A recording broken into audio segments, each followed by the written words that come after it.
Let's go get them again. Welcome back to another episode of Samplin Samples. Today we are delving into the brand of Maison Kurkdjian, and this one is called Kurky, his newest release to his Maison branding. Now, he's Mr. Super Busy. Honestly, he's releasing a new scent for his own brand now, Kurky, while throwing Dior scents at us. It seems every 2 months we're getting a new Dior. Actually, we just got a new Dior. What was the name of it? I wrote it down because it just got announced today. Rose Star from Kurkdjian Dior from the Privé line is coming out. I don't have a note list yet from the brand, but another rose from the Privé line, I am assuming. So the brief on this one is tutti frutti, candy, inner child. It's light and it's carefree.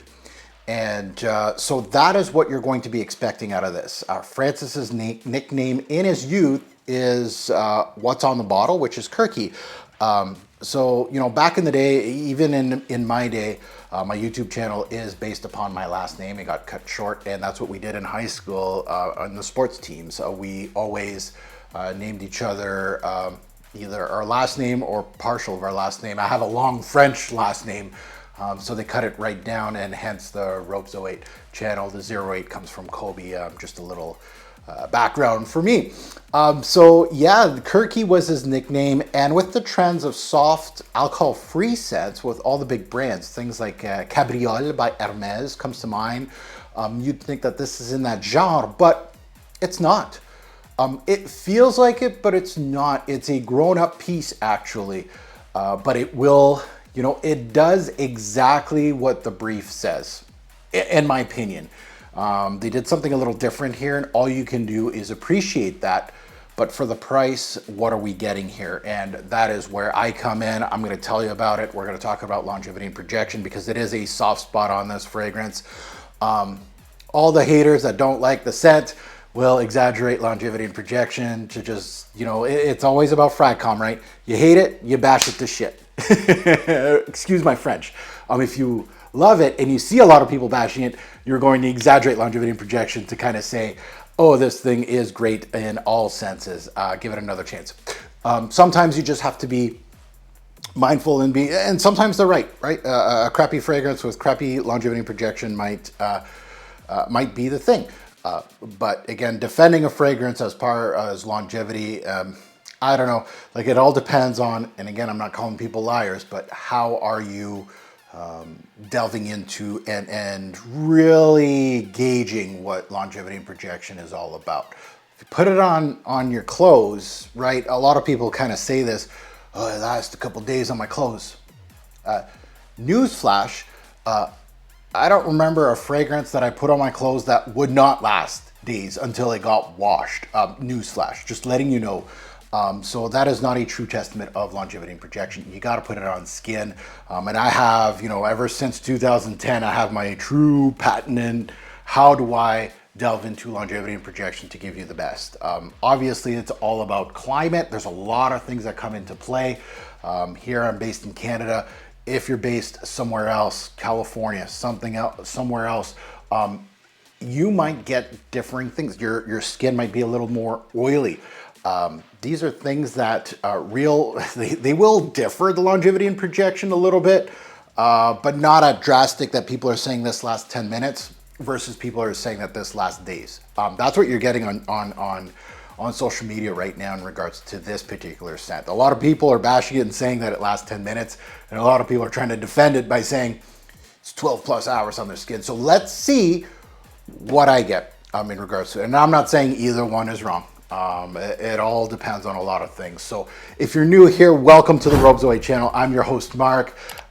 If you haven't hit that subscribe button, what are you waiting for? Hit that subscribe button. I sample a lot of fragrances, a lot. I'm trying to delve into there's a purgatory behind the camera here. I call it that because there's thousands of samples that I'm just collects, man. It's crazy. And And again, I have bottles that I bought in 2022, 23, 24 that are in the purgatory that I'm just trying to get rid of, like these boxes. I'm just doing video after video, just trying to get rid of these. But if you're new here, you're going to get stuff like brand new releases like this, old releases, vintage fragrances, indie fragrances, designer, doesn't matter, men's, women's aisle, unisex, you name it. And smash that like button for my work. Right, this is a sample that I bought with my own money. They don't come cheap anymore. The days of $3 samples are over. I'm Canadian, and a lot of my sample sites, a good bulk of them, that get new releases like this are in America. So that means I'm dealing with the USD, and when it was plummeting, it was fine, but you know, once the USD is kind of strong, the Canadian dollar goes down, that exchange rate hurts me quite a bit in regards to that. So just asking you for a like on a top seller like this, or a top seller, a new release like this, I really appreciate it. Merci beaucoup. And to my returnees, welcome back. Much love. I love all of you that just like, hit my stuff and comment on my videos. Really appreciate it. Now let's go under the hood. Let's take a look at some stats on this one. The release date, of course, this year, 2025. The nose, Francis Kurkdjian. Francis is one of my favorite perfumiers of all time. He has a little bit of Elena-like tendencies as well, that where you look at a fragrance at face value. You know, you're gonna look at something and you'll be like, oh, this is insert name here, an orange blossom fragrance. However, once you start delving into the fragrance, wearing it more as a signature scent, wearing it more and delving into it, you're gonna see the small pieces and small nuances in a Francis release, just like a Jean-Claude Elena release. And a lot of these that I get here, yeah, there's some of them, especially, you know, like Baccarat and things like that, kind of simple scents in a way, but you're looking at Apom, you're looking at Lumière Noire, you know, some of his older fragrances, you're going to see that those little nuances, which I really appreciate in a fragrance.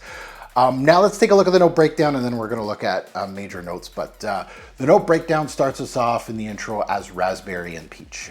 So the whole concept of this is, if you see any marketing on this, there's candies all around it, and you're assuming they're going to be flavored by raspberry and peach. If you're putting that in the note breakdown, that's what I'm assuming. In the mid, we have gummy candies and fruity notes. You're definitely going to get more fruity notes in here, and I'm going to try to delve into those and kind of tell you what I'm getting. But the primaries and fruities, raspberry and peach. Some people get more peach, some people get more raspberry. We're going to get into that. Gummy candies, yes, you kind of get that texture, which there is some, you know, there's some perfume magic in there. If you can do textures and you can do kind of make people think of things that don't have a smell per se, we'll say, you're doing something right. And in the back end, there's white musk and vanilla. So obviously there's not much to this composition. You're not seeing a lot of depth pieces here. And this is where, this is a rather thin fragrance, honestly, but let's delve into it. Now the big notes in this fragrance are, it has to be the fruity notes, peach and raspberry, and then the musk in the back end. That is your major player. So this is going to be a fruity, musky thing. So not much to discover, not much to discuss. I would not be surprised if this is going to be a very short video, because there's not much to talk about. So let's see what we get. So I'm going to just remind myself, I'm wearing this as my scent of the day today. Kind of an overcast kind of day. We're probably going to get some rain shortly. Still snow on the ground. Not happy to report there's still snow on the ground. We got a rainfall last night, and I'm like, that's the end of the snow. But it was cool enough that the rain was not warm, we'll say. So the snow is still on the ground in Canada. I'll report once the snow's gone. Let's launch this thing. Kobe! Ooh, it rolled under the door. I still get 2 points on that one. So Kurky starts us off. This is going to alienate a good portion of all of you out there. This fragrance, right? People that are into Baccarat may like this, they may not. I think that's kind of like less depth, but kind of like the same kind of theme that some people may like.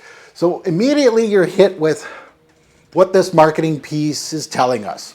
A soft, fruity, musky scent profile. End review here. Soft, fruity, musky scent profile. That's all you need to know. That's the gist of it. Now, peeling the layers, off the top, Kurky gives me a fruit bowl. So you get a fruit bowl here. As per the brief, I'm expecting something synthetic, not natural here. So remember, that is what it's trying to be. So it's not a knock to it, because I'm not gonna say, oh, this is synthetic as you know, and it's gonna get a low score. No, this is what it's trying to be. So don't expect any magic here in regards to the peach. You're not going to get a super authentic peach, or you're not going to get a super authentic raspberry either. They're not gonna be three-dimensional, absolutely not. They're flattened. It kind of reminds you of maybe cheaper fragrances because of that, because it's flattened and more in the lines of cheaper scents. But the thing that it's missing versus the cheaper scents, and this is a good thing about this fragrance, and I think one of the brands that does this well is Parfum, and we're gonna get into that in this review, is that these cheaper scents with a raspberry peach hue, let's say low-grade designer fragrances, dupes, whatever, what they do is they give a heavy, sweet nuance backing this flat, fruity note. So you like a cotton candy backing, like think of like pink sugar, things like that that have depth, and they have, and I don't mean depth in a good way, like it has, you know, a big sugary mound under the synthetic raspberry or peachy hue. So the cheaper scents, that's why they smell cheap. This one does not have that big, bulky cotton candy backing, syrupy kind of cheap, fruity notes, right? Now, going into the back end of this, we're going to talk about that because it does have a slight, you know, ethyl maltol kind of thing, like just a little bit in the back end of the fragrance, but not here, not now. Now, the usual big dose of ethyl maltol, trying to be my best ATH here, Aaron Terrence Hughes, isn't going to be here. So don't expect big, bold, crystallized, caramelic, gritty, cotton candy scent profile. It is not that. You're gonna get small nuances of that. I wouldn't be surprised if they put it in very, very mild doses here in the dry down a little bit. But here it's not, it's more playful. So it opens fruity, of course, and I do get the peach and I do get the raspberry as well. And they're both listed, so that makes sense. I think they're both equals here. At times my nose gravitated towards the peach, and other times it gravitated towards the raspberry. But at all times I smell both. So these are primary. However, it does smell like there's more here. And what I'm trying to dissect here is what other fruity or citrusy notes. There's an orange in here, absolutely. There is berries in here. It could be another portion, not just raspberry. There's also peach, of course, and there's a pear note as well. So that's what I'm getting out of here is peach, orange, berries, pears. So it reminds me of candies that have multiple flavors. Think of a candy being opened and there's several colors looking at you with a different flavor profile. So insert candy name here. You open up a bag and there's like 3 or 4 flavors in the bag. It's not just one singular flavor. This is basically this scent profile. Think about that. It feels like that. And it seems like you picked up the peach one and the raspberry one out of the bag, but the other flavors are still there in the background, still in the bag, but the raspberry and the peach ones are right here. And that's what your nose is gravitating towards, is those 2 notes. And depending on your nose, your nose is gonna wander towards one or the other or both like I did. So it all depends on your journey, but they're both definitely there. So it does smell like candy, more notable, like almost gummy-like. You know, I was gonna go like bunch of lollipops and all different kinds, but those are individually wrapped, so it doesn't make much sense. Maybe some jelly beans that might have been kind of squished a bit in the bag, and the flavor profiles are coming out to your nose and you can smell them. It's kind of in that realm, right? And I'm not a big candy guy, honestly, I'm not. So once in a while, right? You know, big holidays, things like that, candy comes in, but I'm not a guy that's going to have a bowl of candy available to me. Like right now in my house, I don't have any candy, 0, none. So that basically tells you kind of where I am in the candy realm, I'll say. With this, now you're getting this, and this is met with musks. This thing is pretty much 85% musks. If you want me to be frank with you and kind of tell you what the build of this fragrance is, it all depends. Musk are such a tricky thing, man. Right, Narciso Rodriguez, that's a brand that utilizes musk, and so does Francis K in a lot of his fragrances. And the thing is with musk is it's a really tricky thing with a lot of noses. Some people go nose blind to musks. They don't like them. There's some people that hate Narciso Rodriguez as a brand, and it's just because there's tons of musks in that brand. So there's no florals in this thing. So it's not a fruity floral. It's a fruity musk. Now, you can make the case that some people will think cheap here. They will think body mist. They will, Bath and Body Works kind of fragrance, etc. Right, but Francis really pulled high octane sweetness and depth out of this thing. He really sucked those things out of this fragrance. It reminds me of Profumo Roma a lot because Profumo Roma can utilize very sweet scents and pull them back where they kind of go gourmand, they do, but Roma pulls the kind of like the childish portion out of them. Some of them, not all of them. Some of them kind of smell like, your pink sugars and things like that. Yeah, absolutely. The best way to describe it is they thin it out. So it's almost like a sweet fragrance for spring and summer because it's so thin. It's missing that depth piece of really sugary pieces in the back end. And this is where Francis kind of is utilizing or flexing his muscles a little bit in regards to this. So it is actually a really interesting piece as a fragrance. It's not going to speak to a lot of people, of course, especially with the price tag. Now you start losing more people. So the brand calls this the Tutti Frutti Accord. That's what they call it. And I get it. It's fruity. It's slightly creamy too. It has a bit of a gummy texture, which is weird to say, but I can feel it. I can sense it, but very airy and thin as a whole. Now moving into the mid of this fragrance, the scent profile doesn't move much. So if you don't like the top end of this, you're lost here. There's not much that's going to be added. It's not going to get darker. It's not going to get, you're not adding anything. You are adding a few small nuances here, but at the end of the day, I think most of the color or the interesting pieces, as I like to say, are in the introduction. So it's not really a barn burner of a complex scent in a way. I see the artistic side of things at the Perfume.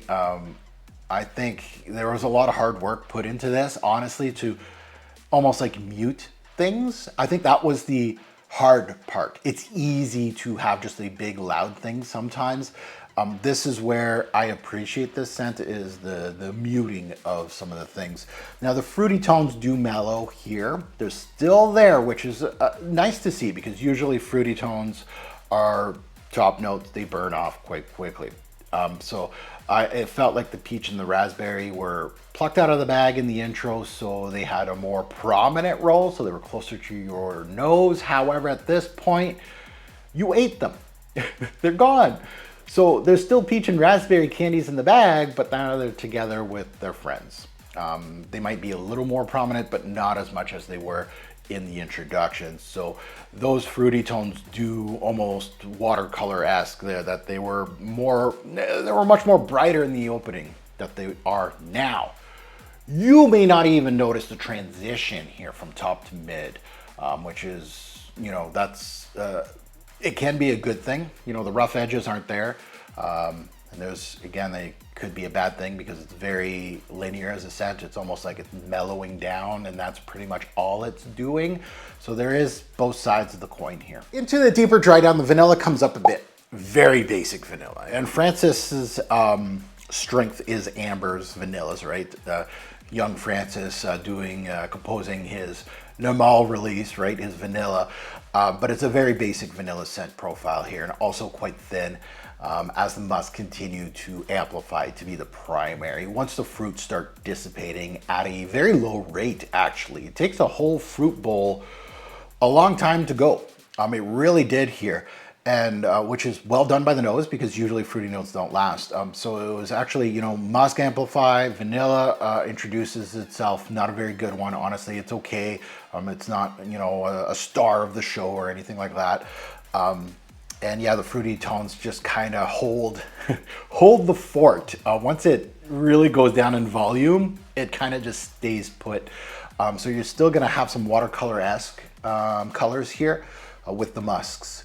Now, I did feel a slight powdery aspect here in the deeper dry down, a little woody nuance too, which I think is actually sandalwood, not listed as a note, since it goes well with the creamy vanillic tone. So I'm just letting you know that I do get a little bit of that. It just doesn't man it up, so don't worry about that, women out there.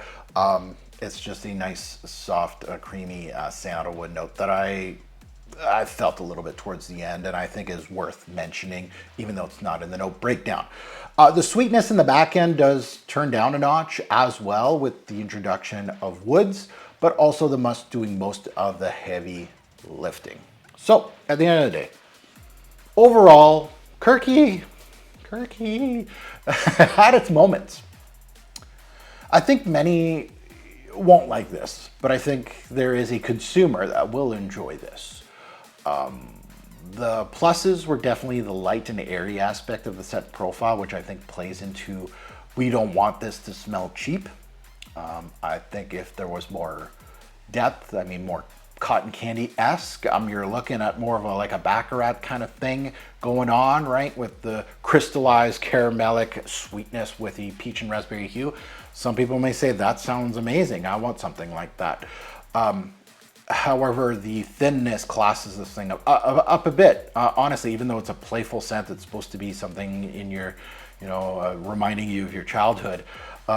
It's thin as a scent, and I personally don't see this as a signature for anyone, and I could be wrong. It depends on your, you know, how you feel when you smell this fragrance. You know, that's what's so great about our fragrance game, is that everybody has different tastes. Unlike our YouTube community where everybody likes or bashes the same stuff together and we sing Kumbaya together. No, I might think that this is a mid Maison Francis release. Others may actually hate it. Absolutely, like they'll say it's a 0 and it's not worth the money, too expensive. Some people are gonna go 10 out of 10.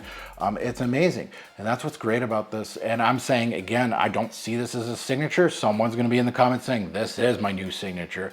And I can see every scent can be someone's signature, but I'm just saying personally, I don't see it as a signature for anyone, but more of an accessory. They'll be worn from time to time. I think it's one of those that you're just going to, it's part of your arsenal. And, you know, there's not too many scents built this way in the game. Like I could probably name like maybe 10-ish of high end, you know, Profumo Aroma does quite a bit of those kind of scent profiles that you're thinking about. But there's not too many brands that do this kind of, it's almost a little risque for Francis to release something like this. Now let's get into Seasons, Day Night versatility and performance. Start off with Seasons. I think it's a great tweener scent. You know, some people are going to delve it into more of a summer spring scent. I think it's more of a spring, I will put in summer, but also fall. I could see start of fall, and again, I live in Canada, so my seasons, my thought of seasons are very, they're plentiful, right? When we get fall, it's fall. When we get winter, it's cold. And unfortunately, the summer season is very short, but we still get a beautiful summer season.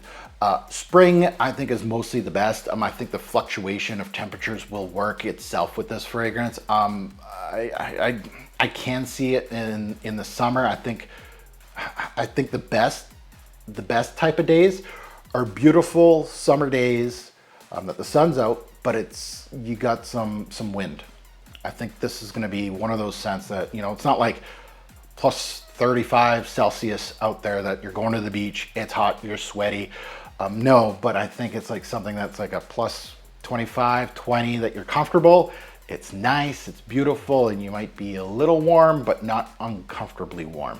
I think this is where this thing is going to shine, that little box. I don't want to box it in though. Day or night, I feel like it's more of a daytime scent, a more casual wear than anything. I think this is where that would slot in. Versatility, I think it's above average just because it's so thin. I think it depends again on your personality, the clothes you wear, the things you do on a daily basis. This scent could be, and again, it could be someone's signature, right? I could be wrong. Not that I'm right or wrong. I'm just saying that I don't see it as a signature, but I could see somebody that wears summer dresses every day during the summer and spring and wearing this, and they have a bubbly attitude. Perfect for that kind of person, right? Versatility is above average just because of the thinness of it. Performance. Here we go.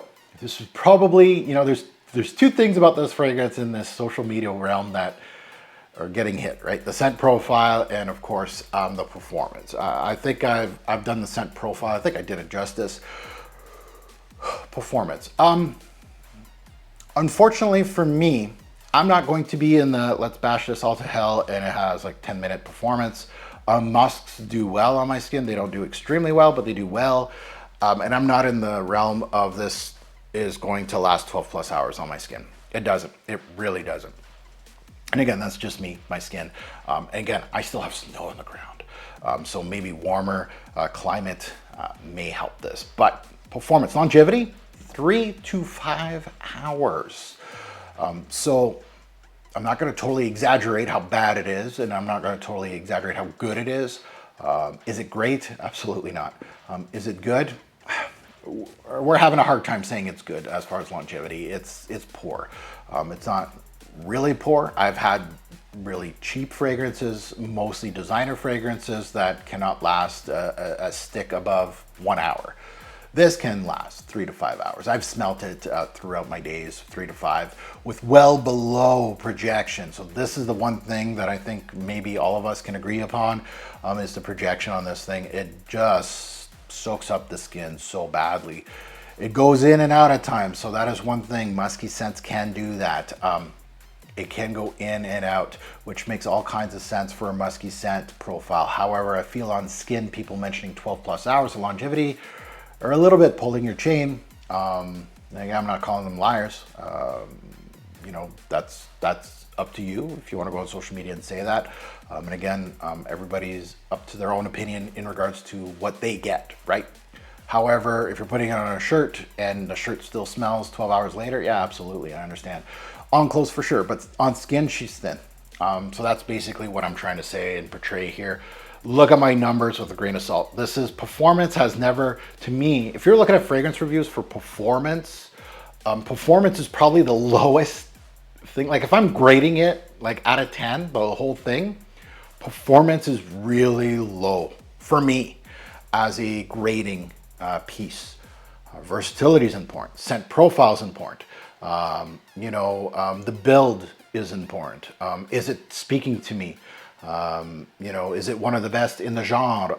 These are things that are really important in grading a fragrance. Performance, if it lasts 3 hours, 5 hours, 7 hours, 10 hours, 20 hours, I can use any one of these for certain things. Like I'm always been one saying, why do you need something that'll last 12 hours on your skin? Are you really needing a fragrance that will last 20 hours on your skin? Really? I don't understand it. Obviously 1 hour performance, can I work with it? Sure, right? I'm gonna wear those around the house comfortably, whatever. I'm probably not gonna buy another bottle. So there's one end to the spectrum. In the middle is right perfect for me. I look for 7 to 9. So is this lower than that? Yeah, absolutely. But I could still use it for, 5 hours is still okay with me. Like that'll be like one event. Like if I'm wearing it for something in particular that I don't want to do, this will work, right? So that's my thoughts. So my final thoughts. Let's end this. Let's give it the rating out of 10.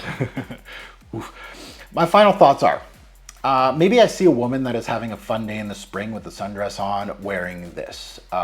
Is it unisex? That's up to you. I could see it. I don't think this is, I don't smell this and go, this is absolutely 100% femme. Scents don't have, personally, they're not women-based or men's-based as marketing would try to tell you. I think it's all about what's in here and what this tells this.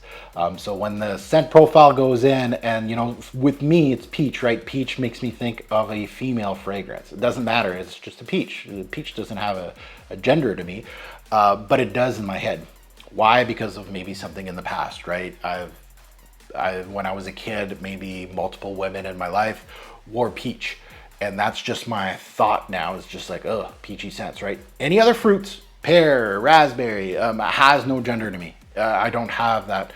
But again, it's the scent profile. And I'm trying to knock that out of my head a little bit. In the past couple of years, I'm like, no. Peach does not have a gender mark. Think about it. So as far as, and my imagery just goes to that in regards to that. And maybe that's just how my brain is working. Sundress, right? I'm not thinking about a man wearing like a pale colored suit. This would work so well with a guy that has a white shirt button down, pale colored suit. Perfect. I think they nailed the brief. Absolutely, 100%. It's nice to see a brief that the scent profile works with it. A lot of times it's actually off the rails. It's childish in a way, but it can be worn by a mature woman or man. So it does not smell like a $10 child fragrance. It doesn't smell like a Barbie fragrance. It doesn't smell like a fragrance that a celebrity did that's in the bargain bin. It doesn't smell like that. It's not super pixie stick sweet like cotton candy, super sweet fragrances that don't speak to me. This did speak to me mildly. It's a playful childhood scent, and that's what it does. And it does it well. It's nice to see Francis at his quirkiest, pun intended, showing some personality here.